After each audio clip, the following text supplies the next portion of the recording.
झारखंड सरकार ने अपनी कार्यकाल के 1 वर्ष पूरे कर लिए हैं। कोरोना से गंभीर संकट था और ऐसे में राज्य सरकार बहुत ज़्यादा कुछ नहीं कर पाई है, लेकिन क्या कुछ कर पाई है, हमारे साथ इस समय कृषि मंत्री हैं जो बताएंगे कि राज्य सरकार ने किन उपलब्धियों को लेकर 1 साल में मंजिल तय की है।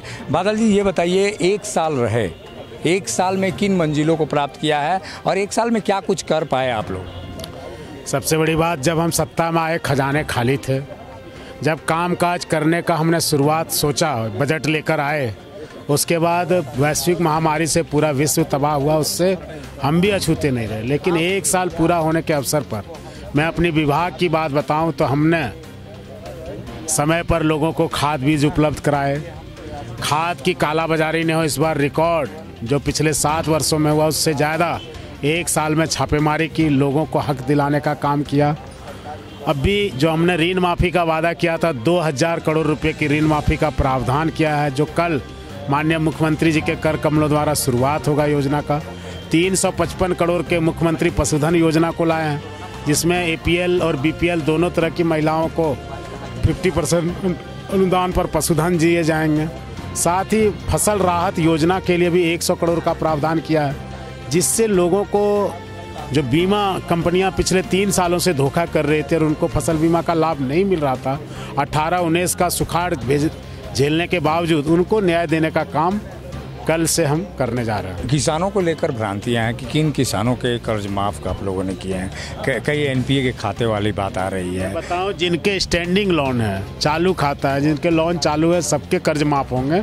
और वैसे खातों में से 7,83,000 लोगों का कुल कर्जा माफ़ होगा, 1,24,000 लोगों का 50,000 तक मैक्सिमम कर्जा माफ़ होगा। NPA के खाताओं पर हम अध्ययन कर रहे हैं, उस पर माननीय मुख्यमंत्री, वित्त मंत्री और आलमगीर साहब से और आदरणीय RPN सर से बात करके अंतिम निर्णय लिया जाएगा। अगले वर्ष का जो रोड मैप होना चाहिए, क्या कुछ आप लोगों ने तय किया है कि कृषि के क्षेत्र में और आगे जो संभावनाएं हैं झारखंड में, वो रोड मैप? सब्जियों के MSP तय करने के लिए कमेटी बना दी गई है। कृषि निर्यात नीति की हमने कमेटी बना दी है, वो भी आने वाला है। कृषि नीति भी आने वाला है। और सबसे बड़ी बात, हम कैलेंडर तैयार कर रहे हैं कि अब कृषि विभाग में जत्र तत्र काम नहीं होगा। एक कैलेंडर के साथ कि 25 मई को 20 दिवस होगा, धान के बीज सभी ब्लॉकों को उपलब्ध करा दिया जाएगा। रोड मैप तैयार है और विभाग ने अच्छी से काम करना शुरू कर दिया और आने वाले दिनों में इसका फलाफल मिलेगा। बीज जो हम प्रजनन करते हैं उसमें भी हम आत्मनिर्भरता की ओर कदम बढ़ाए हैं। सेंटर ऑफ एक्सेलेंस का भी बात कर रहे हैं, बिरसा किसान की बात कर रहे हैं, बिरसा गांव की बात कर रहे हैं, चैम्बर ऑफ फार्मर्स की बात कर रहे हैं। ये सब आने वाले दिनों में आपको दिखेगा। झारखंड में आने वाले दिनों में कई योजनाएं आएंगी, लेकिन सबसे बड़ी बात ये है कि झारखंड में किस तरह से योजनाओं को साकार किया जाएगा, ये बड़ा महत्वपूर्ण है। सहयोगी संजय के साथ अशोक कुमार। जब टूटती है आस, जब थकती है सांस, जब रूठते हैं अपने, मुंह मोड़ता है जमाना, जब अंगड़ाई लेता है संकल्प, फिर बनती है कहानी, बनते हैं अनमिट निशान।